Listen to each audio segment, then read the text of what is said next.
तो प्यारे बच्चों, इस वीडियो में डिस्कस करेंगे डीओई की तरफ से प्रोवाइड किए गए क्लास 8 के लिए रिवीजन वर्कशीट को, जो कि चैप्टर 4 से है। 19 सितंबर के लिए दोनों मीडियम में एक साथ मोस्ट इम्पॉर्टेंट क्वेश्चन है। इसमें से एक दो क्वेश्चन पेपर में ज़रूर मिलेंगे। ओके, तो ध्यान से देखो क्वेश्चन को। सभी क्वेश्चन है मोस्ट इम्पॉर्टेंट। ओके, बाकी सभी चैप्टर के असेसमेंट और रिवीजन वर्कशीट प्रैक्टिस कर लो। सभी क्वेश्चन मिल जाएंगे, दोनों मीडियम में मोस्ट इम्पॉर्टेंट हैं। आप यहाँ से लेके यहाँ तक अपने मीडियम में लिख लेना, कई बार ये फॉर्मूला पूछा जाता है। ओके, क्वेश्चन पे आ जाओ। Question number 1 to 5 are multiple choice questions. प्रश्न संख्या 1 से 5 बहुविकल्पीय प्रश्न हैं। Select the most appropriate option from the given options. दिए गए विकल्पों में से सर्वाधिक उपयुक्त विकल्प का चयन कीजिए। 1 2 3 4 5 MCQ नहीं है, 4 है। ठीक है, ध्यान रखना। क्वेश्चन 1, दंड आलेख में दंड की ऊंचाई क्या दर्शाती है? What does the height of a bar in a bar graph represent? तो ऑप्शन सी करेक्ट है। क्वांटिटी फॉर दैट कैटेगरी, उस श्रेणी की मात्रा। ठीक है, सी ऑप्शन करेक्ट है फर्स्ट में। तो question number first, option number C correct है। यहाँ से नोट करो। ओके, अगला question, question 2। Question 2, the central angle for a sector representing 20% of a pie chart is. Pie chart के 20% को दर्शाने वाले त्रिज्यखंड का केंद्रीय कोण है। तो ध्यान से देखो, आंसर सेकंड।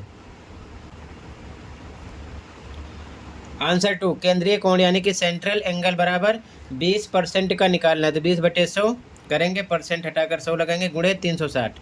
टोटल 360 से गुणा करते हैं। ठीक है, केंद्रीय कोण के लिए। तो ध्यान से देखो, 1 0 से 1 0 कट गया, 0 से 0 कट गया, 36 और 2 बचा। अब 36 और 2 बचा, इनको गुणा करो तो 72 आ जाएगा। बी ऑप्शन हो जाएगा क्वेश्चन नंबर 2 में। ओके, अगले क्वेश्चन पे आ जाओ, कहीं पर डाउट होगा बताना। Question 3, if a die is tossed the probability of getting a prime number is. यदि एक पासा उछाला जाए तो अभाज्य संख्या आने की प्रायिकता है। ध्यान से देखो, अभाज्य संख्या आने की प्रायिकता, पासा मतलब डाइस यानी कि गोटी। जब उछालोगे तो 6 नंबर आते हैं, 1 2 3 4 5 6। तो कुल परिणाम यानी कि टोटल आउटकम्स 6 हो जाएंगे, 1 2 3 4 5 6। फेवरेबल आउटकम्स यानी कि अनुकूल परिणाम। अनुकूल परिणाम किसकी बात कर रहा है? अभाज्य संख्या की, यानी कि प्राइम नंबर की। ठीक है, तो प्राइम नंबर का मतलब होता है ऐसी संख्याएं जो खुद से कटें और एक से कटें, बाकी किसी तीसरे नंबर से ना कटें। तो इनमें 2 3 5 प्राइम नंबर है, 1 ना प्राइम नंबर है ना कंपोजिट है, ध्यान रखना। तो 2 3 5 हो जाएगा, 1 2 3 हो गया। ठीक है ना, फेवरेबल आउटकम्स। तो प्रायिकता बराबर यानी प्रोबेबिलिटी इक्वल टू अनुकूल परिणाम 3 और कुल 6 हैं, 3/6। अब 3 से इसको शॉर्ट कर दो, 3 एकम 3, 3 दूना 6, यानी कि 1/2 आ जाएगा। ए ऑप्शन करेक्ट हो जाएगा क्वेश्चन नंबर 3 में। ठीक है, अगले क्वेश्चन पे आ जाओ। क्वेश्चन नंबर 4, किस प्रकार का आलेख आंकड़ों के मानों को दर्शाने के लिए प्रतीकों का उपयोग करता है? Which type of graph uses symbols to represent data values? तो वो होता है बच्चों पिक्टोग्राफ यानी कि चित्रलेख। ऑप्शन सी करेक्ट हो जाएगा। ठीक है, तो क्वेश्चन नंबर 4 में सी ऑप्शन करेक्ट है। ठीक है, तो फिर से देखो यहाँ से यहाँ तक पहले आप आंसर 1 2 3 4। अगले क्वेश्चन पे आ जाओ। Question number 5, in class 8 number of students preferring chocolate, vanilla and other ice cream flavour are 50 60 and 40 respectively. Calculate the central angle for each sector. कक्षा 8 में चॉकलेट, वनीला और अन्य आइसक्रीम फ्लेवर पसंद करने वाले छात्रों की संख्या क्रमशः 50 60 और 40 है। प्रत्येक त्रिज्यखंड के लिए केंद्रीय कोण की गणना कीजिए। ध्यान से देखो, ऐसा क्वेश्चन पेपर में ज़रूर मिलेगा। ओके, तो देखो ध्यान से, चॉकलेट पसंद कर रहे हैं 50 बच्चे, वनीला 60, आइसक्रीम 40। तो आंसर नंबर 5 ध्यान से देखो। पहले कुल संख्या निकालेंगे, टोटल नंबर अपने मीडियम में लिखना, 50, 60, 40 जोड़ेंगे 150 आ जाएगा।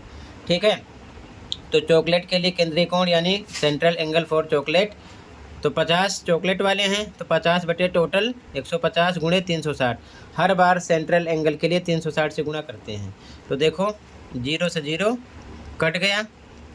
ठीक है, 5 से कटेगा, 5 तियाँ 15, 10 पे आएगा 50, 3 से कटेगा, 3 एकम 3, 3 एकम 3, 3 दूना 6, 12 और 10 बचा, इनका गुणा करो 120 आएगा। ठीक है, अगला।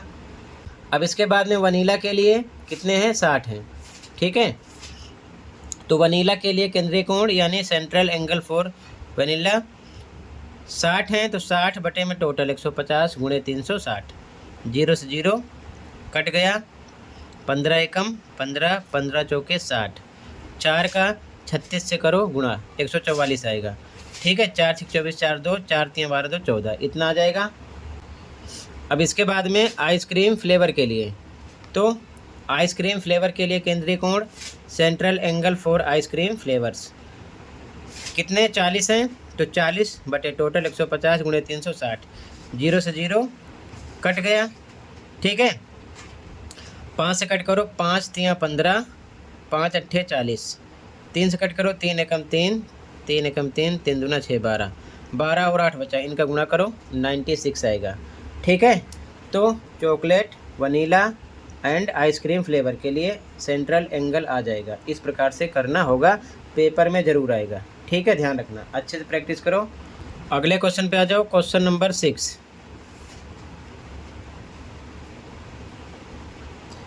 List the prime numbers and the composite numbers on a die. एक पासे पर अभाज्य संख्याएं और भाज्य संख्याएं लिखी है। पहले हमको अभाज्य संख्याएं और भाज्य संख्याएं लिखना है। ठीक है, ध्यान से देखो, तो टोटल आउटकम्स कुल परिणाम पासे पर कितने होते हैं, 6, 1 2 3 4 5 6, तो 6 हो जाएंगे। अब इस पे हमें बताना है अभाज्य संख्याएं कितनी हैं, भाज्य संख्याएं कितनी हैं, यानी कि प्राइम नंबर्स। अभाज्य संख्याएं वे संख्याएं जो खुद से कटें और एक से कटें, किसी अन्य से ना कटें। एक ना तो भाज्य है ना अभाज्य है, यानी कि एक ना तो प्राइम है ना कंपोजिट है, इसको छोड़कर एक को छोड़कर 2 3 5 ये अभाज्य संख्याएं हैं। और इसके बाद में कंपोजिट नंबर्स यानी कि भाज्य संख्याएं, तो 4 और 6 हैं। 2 3 5 अभाज्य संख्याएं हैं, 4 और 6 भाज्य संख्याएं हैं। तो पहले इसका आंसर हमने दे दिया। अब आगे क्वेश्चन में कह रहे हैं कि a die is thrown once, what is the probability of getting a composite number. एक पासा एक बार उछाला जाता है, भाज्य संख्या आने की प्रायिकता क्या है। ठीक है, तो पासा उछालेंगे तो टोटल आउटकम्स 6 होंगे। तो भाज्य संख्या के लिए अनुकूल परिणाम कितने हैं, 2 हैं, 4 और 6, 2 ही तो हैं।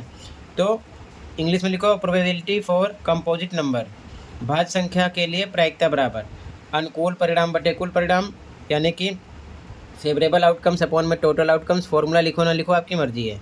तो इसमें 2 हैं भाज्य के लिए, 2 अपॉन में टोटल कितने हैं, 6 से हो जाएगा आंसर। सॉल्ट कर दो, 2 1 जा 2, 2 3 जा 6, 1/3 आंसर आ जाएगा। ठीक है, तो 3 क्वेश्चन इसमें से किए गए थे।